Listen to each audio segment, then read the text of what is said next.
अस्सलाम वालेकुम वरहमतुल्लाहि वबरकातुहू। आज हम आपके सामने जो स्टोरी लाने वाले हैं वो एक प्रोग्रेसिव फार्मर की है। डिस्ट्रिक्ट रामन से इनका ताल्लुक़ है। मोहम्मद इकबाल नाइक साहब खड़ी से ये बिलोंग करते हैं, तहसील खड़ी। तो मोहम्मद इकबाल नाइक साहब आपके सामने खुद बताएंगे कि मैंने ये काम शुरू कब किया था और क्या क्या वैरायटियाँ इनके पास है।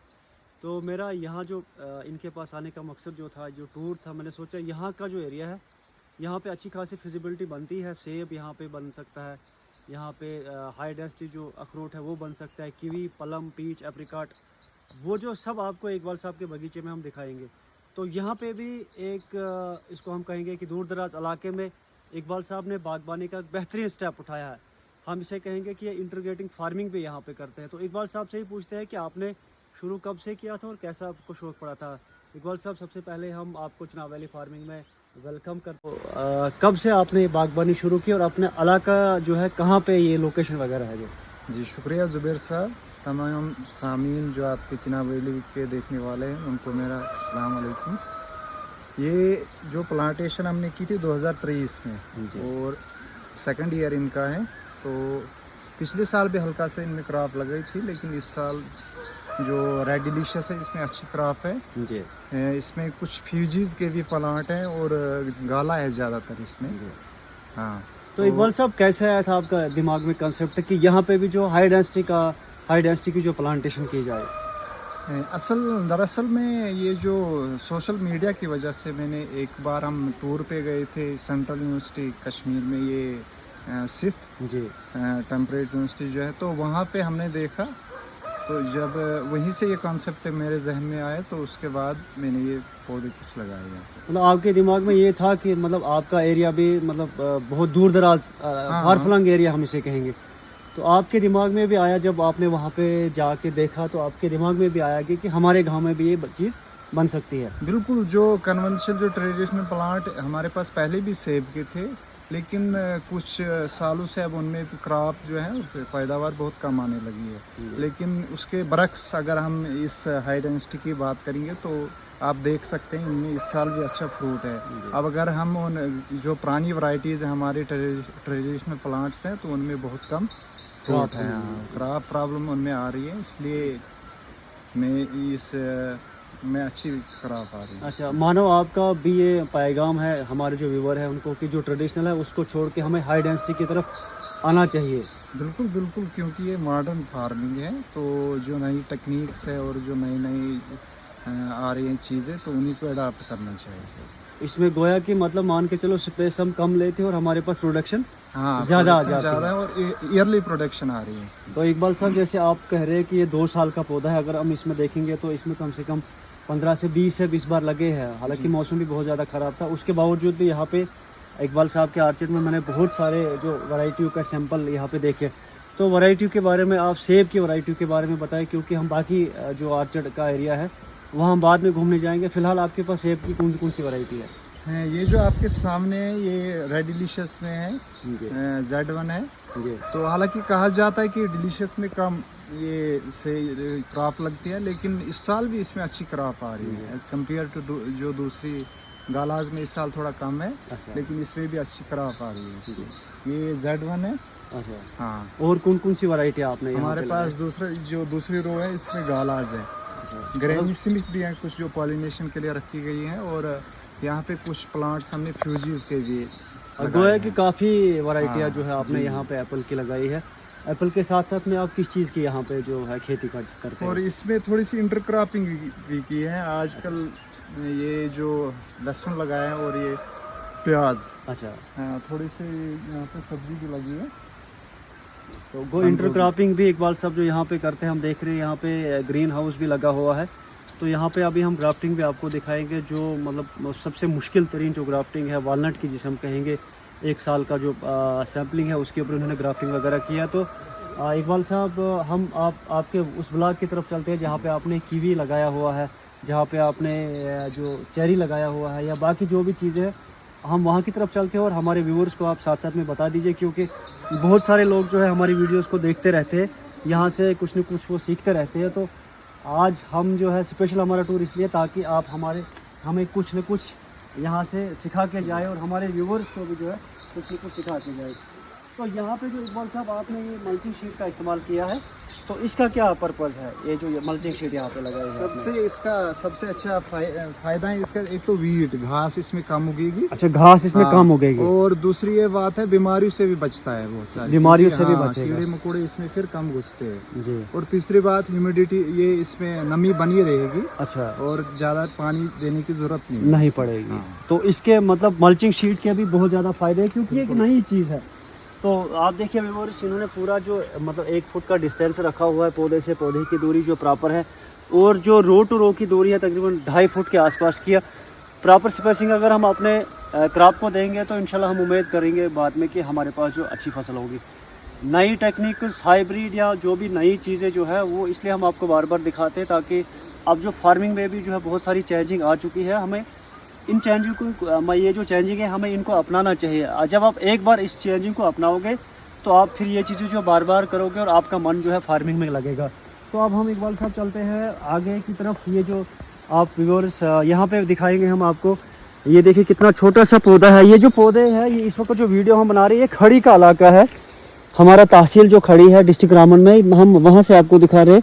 इसका साइज़ देखिए आप व्यूअर्स कितना बड़ा है, तकरीबन ये नट साइज़ के मतलब 7, मतलब मेरे ख्याल से 5-6 दिनों के बाद ये नट साइज़ में आ जाएगा। यहाँ पे देखिए पूरा गुंछा इसका बना हुआ है सेब का। तो जब इकबाल साहब यहाँ पे हाई डेंसिटी की फार्मिंग कर सकते हैं, तो मुझे लगता है हम पूरा जो डिस्ट्रिक्ट हमारा है, हम पूरे लोग जो है फार्मिंग कर सकते हैं और यहाँ से अच्छा खासा पैसा कमा सकते हैं।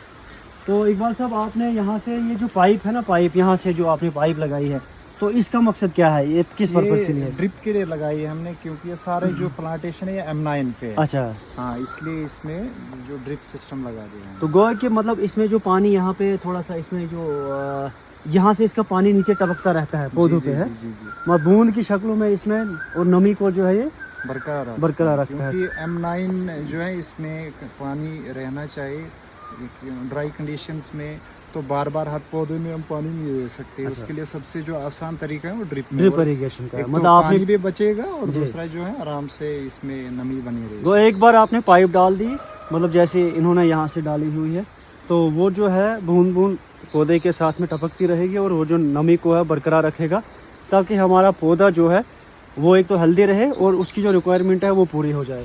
तो इकबाल साहब हमें लेकर चलिए उस साइड में जो वो वाला ब्लॉक है, जहाँ पे आप तजुर्बा वगैरह करते रहते हैं, वहाँ की तरफ हम चल पड़ेंगे। तो बीच में यहाँ पे फिर से इन्होंने इंटरक्रॉपिंग की है, टमाटोज वगैरह लगाए हुए हैं। तो छोटा सा ब्लॉक यहाँ पे पोटैटोज का भी है, इसमें फ्लावरिंग देखिए। देसी है जो यहाँ की ब्रीड है, इंडिजिनियस ब्रीड जो यहाँ की है, वही लगाई हमने। अच्छा, ये अपनी जो लोकल ब्रीड है वो लगाई हुई है आपने। तो इसके ये जो कौन सा टाइम रहता है इकबाल साहब, आप किस टाइम यहाँ पे आलू को लगाते हैं? यहाँ पे जो मैंने देखा तकरीबन मार्च के स्टार्टिंग में लगनी चाहिए। अच्छा। क्योंकि इसका जब टेम्परेचर बढ़ता है तो क्रॉप पे काफ़ी असर पड़ता है, इसलिए टेम्परेचर जो ही टेम्परेचर बढ़ता है तब तक ये फसल तैयार हो जाएगी। कम से कम 20-25 दिनों के बाद ये फसल हमारी तैयार हो जाएगी। तैयार हो जाएगी। उसके बाद फिर से इस फसल को लगा सकते हैं कि बस यही टाइम इसका रहता है? एक ही में लगाता हूँ ऐसे। ट्रायल बेस पे लगाई थी, पिछले बार भी लगाई थी, तो अच्छी फसल बनी। तो हम आगे आपको लेकर चलते हैं, दिखाते हैं हम आपको। ये मुबशिर भाई, आप इसको साथ साथ में दिखाए। यहाँ पे जो हाइडेंसिटी का जो मतलब एक इसी साल ये प्लांटेशन कुछ हुई है, कुछ पिछले साल हुई है। तो इकबाल साहब भी ऐसे इलाके से ताल्लुक़ रखते हैं, यहाँ कोई एक्सपोर्ट नहीं है कि मतलब इनके बगीचे में आ जाएगा और फिर इकबाल साहब को ये सब चीज़ें दिखाएगा, लेकिन इकबाल साहब ने इन सब चीज़ों को खुद ही सीखा है। तो यहाँ पे क्या आपने ये लगाया हुआ, ये कलमें लगाई है आपने कि कीवीज की कलमें पिछले साल लगाई थी हमने। अच्छा, तो सेकंड ईयर है इसका ये। अच्छा, हाँ। ये आपने मतलब प्रोपोगेशन जो है ये कलमों से है? कलमों से ये कलमों से इन्होंने जो प्रोपोगेशन है कीवी की है। तो थोड़ा सा आप मेथड बताएंगे हमारे व्यूअर्स को कि आपने इसमें क्या सॉइल को कैसे बनाया है, कैसे तैयार किया है? देखिए, इसके लिए आप सॉइल जो है, एक तो वहाँ पे पानी, अच्छा, नमी रहनी चाहिए अच्छी ठीक ठाक, और वर्मी कंपोस्ट। अच्छा, हाँ, सॉइल जो है वो खुशक नहीं होनी चाहिए। पहले साल काफ़ी पानी देना पड़ता है इससे। तो ये कामयाब हो जाते हैं। और जहाँ पे ज़्यादा तेज़ धूप भी नहीं होनी चाहिए, डायरेक्ट इसके ऊपर धूप भी नहीं लगनी चाहिए। डायरेक्ट भी आप इसके लिए वो इस्तेमाल कर सकते हैं, वो नेट जी, शेडी नेट हम इसके लिए नेट इस्तेमाल कर सकते हैं। बिल्कुल। तो यहाँ पे आपने कुछ कलमें लगाई है, तो ये कौन सी कलमें है? ये M9 की है लगाई है। मतलब ये जो है ये आपने कलमें मतलब काट के कलमें यहाँ पे लगाई जी है। जी जी। तो इसमें आपने कोई केमिकल यूज नहीं किया है, सिर्फ अपना जो लोकल यहाँ पे है। हाँ, वर्मी कंपोज यूज़ किया है इसमें, ज़्यादातर वर्मी कंपोज है। जी। और लगता है कि इसमें 30-40% कामयाब होगी। 30-40% ये टहनियाँ लगाई है व्यूअर्स इसने जो M9 की है। तो अगर आपके पास M9 का जब हम पौधा खरीदते हैं वो 450, 400, 500 रुपये में हमें अच्छा खासा हेल्दी पौधा मिलता है। लेकिन ये जो ट्रिक हम इस्तेमाल करेंगे तो आपके पास रूट बन जाएगा। रूट के बाद आपके पास कोई वैरायटी अच्छी सी होगी, इसके ऊपर आप ग्राफ्ट कर लेंगे तो आपके पास वैरायटी बन जाएगी। तो बहुत बेहतरीन बनाया है इकबाल साहब ने। इकबाल साहब ये आपने कहाँ से लाया है इसको, और ये बताइए कि क्या क्या चीज़ है ये? जी, ये चेरी रूट स्टॉक है हाँ। B9 का। तो इसी साल हमने ये लगाए, कुछ पौधे लगाए हैं हमने मल्टीप्लिकेशन के लिए। तो ये चेरीज है, वो चेरी का रूट स्टॉक। इसमें कौन कौन से फिर बाद में आप ग्राफ्टिंग कर सकते हैं? जी, जो भी आपको मर्जी है वो आप इस पे मतलब लगा स्टोन सकते फ्रूट हैं। जो भी है फिर आप इसके ऊपर कर सकते हैं। जी जी। तो यहाँ पे हम देख रहे हैं छोटा सा ब्लॉक आपका ये एप्रिकॉट्स का है। एप्रिकॉट्स का ब्लॉक है। और हमें बताइए ये किस पर्पज़ के लिए आपने इस्तेमाल किया, क्योंकि हमारे जो व्यूअर्स है सबके पास ये चीज़ें होती है, इस चीज़ को वो देखिए- फजूल समझते हैं। तो आपने इसको कैसे तैयार किया है और किस पर्पज़ के लिए इसको इस्तेमाल में लाएंगे हम? जी, ये एप्रिकॉट जो देसी यहाँ के लोकल होते हैं वो सीड पे लगाए। अब इससे इंशाल्लाह नेक्स्ट ईयर इसमें ग्राफ्ट करेंगे हम। मतलब तो ये कुछ आप ग्राफ्ट भी हमने अच्छा लगाए यहाँ हैं, पे जो किया हुआ है आपने ग्राफ्ट हाँ। किया है। कुछ ग्राफ्ट भी लगे हैं तो इसमें। फिर इसी वैरायटी को आप चेंज करके कोई ब्लॉक अलग सा बना लेंगे और अलग सा आपका एप्रिकॉट्स का बिल्कुल। आर्चर्ड बन सकता है। तो ये भी बहुत बेहतरीन है। आप देखिए जो गुठलियाँ वगैरह आपके पास होती है उनको एक ही जगह जमा करके वहाँ पे छोटा सा ब्लॉक बना के वहाँ पे ही आप ग्राफ्ट करके फिर आप दूसरी जगह शिफ्ट करेंगे तो आपका अच्छा सा ब्लॉक जो है एप्रिकॉट का बन जाता है। तो यहाँ पे जो बीच में आपने जो पौधे ये किस पर्पज़ के लिए है, यहाँ पे हम देख रहे हैं कि ग्राफ्टिंग करके है। MM 111 रूट स्टॉक पे ज़्यादातर इसमें टीरेक्स लगाया है मैंने, और कुछ ये ग्रैनी स्मिथ के पौधे भी हैं इसमें, स्टिक्स लगी है। तो आगे इकबाल साहब आप हमें दिखाए कि ये आपके पास एज अ बैंक है जहाँ पे कहीं पौधा सूखता है या तो वहीं पे हम लगा देते हैं। ये जो रूट स्टॉक है 111 का है। 111 के ऊपर है। हाँ। कहीं पे अगर पौधा ड्राई हो जाता है या ज़रूरत पड़ती है तो यहाँ से उठा के आप फिर वो ले जाते हैं। तो ये जो सबसे अहम बात हम आपको दिखाएंगे ज़रूरी है, ये मैं भी बहुत सालों से इसको ट्राई कर रहा हूँ लेकिन मैं इसमें कामयाब नहीं हो पा रहा हूँ। तो इकबाल भाई के पास यहाँ मैं देख रहा हूँ, यहाँ बिल्कुल कीवी जो है मतलब 95% मैं यहाँ पे कामयाब देख रहा हूँ और सही वे में ये जा रहे हैं। तो इकबाल साहब बताइए कैसे लगाया है आपने यहाँ पे इसको? जी, ये मैं कह रहा था पहले आपको, मैंने कहा कि इसके लिए जो शेड का होना ज़रूरी है, क्योंकि आजकल काफ़ी तेज़ धूप होती है। जी। और तो इसके ऊपर जो है ज़रूरी शेड होनी चाहिए। दूसरा ये कि तकरीबन हर एक दूसरे दिन के बाद इसमें पानी देना पड़ता है। अच्छा, ये जो शेड नेट है इसको धूप से बचाता है? बिल्कुल, शेड से बचाता है। और थोड़ा मैंने ये वुड सा भी डाल दिया इसमें थोड़ा सा।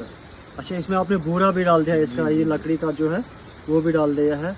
तो इसको फिर आगे जाके आप ट्रांसप्लांट कब करेंगे? और हमें ये भी बताइए कि बहुत सारे लोग ये पूछते हैं कि अगर आपने मेल की यहाँ पे टहनी लगाए तो वो मेल बनेगा, फीमेल की लाई फीमेल बनेगा क्या? उसके बाद भी उसमें ग्राफ्टिंग करनी पड़ती है? कुछ नहीं है, मैंने ज़्यादातर इसमें मेल ही लगाई है तो इसमें ग्राफ्ट इजीली हो जाता है। और ग्राफ्ट इसमें तकरीबन 80-90% सक्सेसफुल हो जाता है। तो व्यूअर्स हम आपके इनकी ग्राफ्टिंग जो है दिखाते हैं और कीवी का आर्चर्ड इनका जो है हम लास्ट पे इस वीडियो में आपको दिखाएंगे।